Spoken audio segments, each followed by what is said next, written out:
What a fight. What a fight. Anybody got water? Let's get you some water. Gabe, can you give me water? Of course. What a fight. Muhammad Ali says the will got to be stronger than the skills.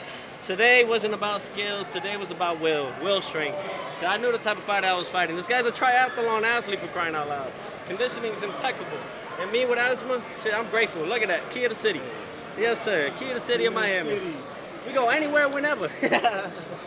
What you guys got for me? Any questions? Teo, were you surprised by his durability, his ability to take a shot and keep coming? No, I was not surprised at all. I know the type of fighter I chose. Oh my gosh, like, I really do this. I really does this. I know what kind of fights I'm going to get myself into. I like tough fights. Tough fights bring the best out of me. Look, the most punches I ever had and landed in any of my punch count in career. Like, that's amazing. I'm telling you, man, that's amazing. I'm proud of myself just for that. I don't care how my face look. Fuck it, it's a fight.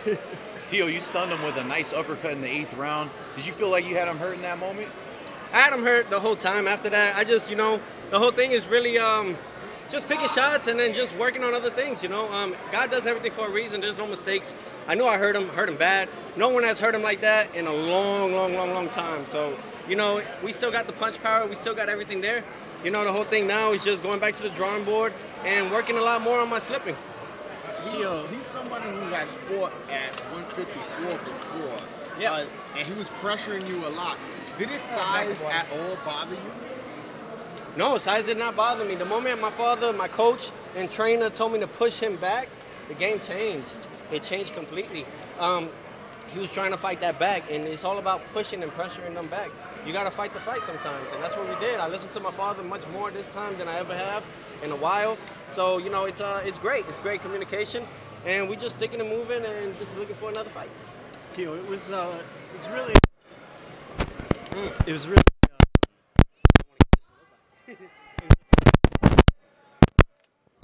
Oh, check.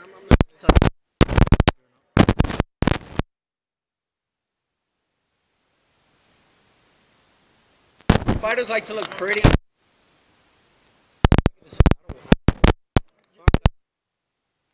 You've been promoted as Brooklyn being your hometown. You fought in New York a few times. I know you have ties to Miami as well. Is it you have two homes or how does that work?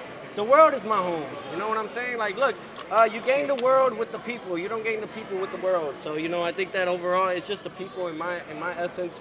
Everywhere we go, we take over. That's Miami take over, New York take over. But remind you guys, I was born in Brooklyn, New York. I'm a Brooklyn-born Broward kid. I started my boxing here at 6 years old in South Florida. So to come back here after 9 years, defending my world titles in front of so many people that love me, hate me, whatever you want to call it, I'm very grateful, you know. So I just like everyone to just accept me for being their champion, and that's it. Teo, congratulations on a very exciting fight against a tough, rugged opponent. Yeah. What makes you choose such tough opponents, man, when everybody's trying to protect their own? The Lord, man, the Lord. I got to give it to him. You know, I'm someone that likes to test myself, challenge myself. You guys didn't know about Claggett, but I freaking knew him for sure. I knew that it was going to be a condition fight. And the will, like I said, Muhammad Ali said it best. I think it was him. The will got to be stronger than the skill, and that's what we showed tonight. We pushed him back. We fought the grunting. If I was tired, I knew he was more tired because I worked very hard for this. He's never been 12 rounds before. So we knew we had to break him down. Body shots were hurting him. But this is what it's all about, fighting the best, because in case of any opportunity that comes around like that, any other fighter that wants to press me like that, we know how to face that. We know how to get used to that. You know, these other guys don't like to face those type of calibrated fighters. They like to just, you know, face easy fights. What type of statement does this type of fight and you not ducking or dodging any of these fighters say to the rest of the division to you? It says I don't care. It says that I don't care. I'm here to fight. Like, let's make a fight happen. I don't care how I look. My hand is gonna get raised at the end of it all. I don't care. Like, as long as I get back to my kid safe and sound, this is the fight game. You know, this is what we signed for. You know, and I, excuse me, but I needed that. I needed this a lot. You know, and for everybody else, you know, whether it's 47, 40, you know, Bob said I did well. He don't look too happy. Fuck it, I don't care. Like, I'm your only last star available, and that's it. You know, so you just gotta deal with it. You know what I mean? You gotta deal with it. I am the best. Forget the rest. Teo, when it went to the scorecards, how did you score it in your mind? Do you think you did enough? Absolutely. Sugar Ray Leonard, he taught us the best. Then once you hear those 10 seconds, clack, clack, you throw a lot of freaking punches. You know what I'm saying? That's how you win the rounds. 12 rounds to nothing, 11 to 1. Look at that. No matter how much pressure it was around, we dominated because we knew it. We know how to do it. We studied the primetime fighters. I studied the fighters that came from the 50s, 60s, 70s, 80s, 90s. Not the modern day era. The modern day era, everybody thinks Jake Paul is a great champion. Like, come on now.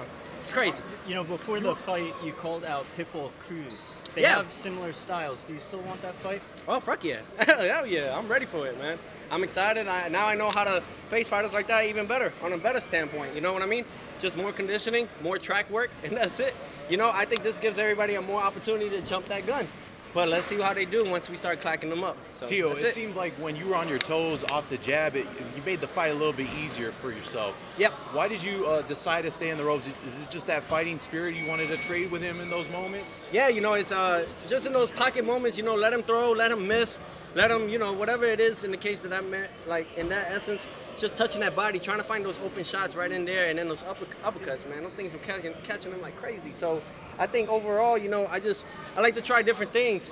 It might not be always what I need to do. Maybe I just need to go and stick and move. You know what I mean? But hey, this is what I love to do. I'm 26. I'm still learning in this game, you know, and that's what I like. You have mentioned at the weigh-in that you wanted to fight Terence Crawford and move up to 47. Yeah. You also mentioned that in your post-fight interview. Do you still? Yes, I do. You know, in the case, no. My question is, in the case you can't get a Crawford fight, is moving up to 47 still something you want to do, or you want to move up for the right fight? Absolutely, though. These are the type of fights that I want, but like no one's gonna fight like Steve Claggett. There's only one other fighter that maybe might do it, just a little bit, and he's smaller, and that's Pitbull. He's like Cruz, but other than that, every other fighter you could think of don't fight that way at all. They all box.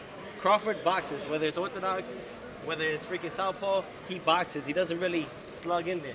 So this is why I do these type of fights for a reason. I mean, what else do you guys win one round, bro. No, we know this, but this is what we do. You know what I'm saying? Hey, Theo. I like this. Tell us about your words when it came to Tank. You had some words for him. You called him a punk. You called him another word, but you could pick up where you left off. Well, yeah, I'm there, man. You know what I'm saying? Tank, whatever the case is, they haven't faced fighters like this in a long time. Isaac Cruz, the only one, and gave him all the way to 12 rounds. And a lot of people felt like he lost. So for that essence, man, I just think like, hey, Tank, whatever the case be, I love the way it is. Like, God makes me sometimes look subpar, if that has to be that case, so these other chumps could come in and jump in the gun. That's it. You know what I'm saying? We love to fight. I don't care.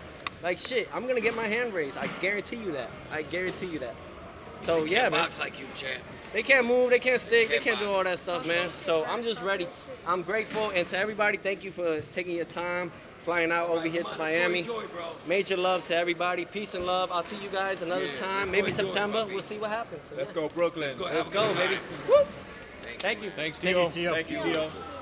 Already. Thank you so much for watching this video, and make sure to subscribe for more videos of your favorite fighters over here on Fight Up TV, and give us a follow online as well at Fight Up TV on Twitter and on Instagram. We appreciate it, guys.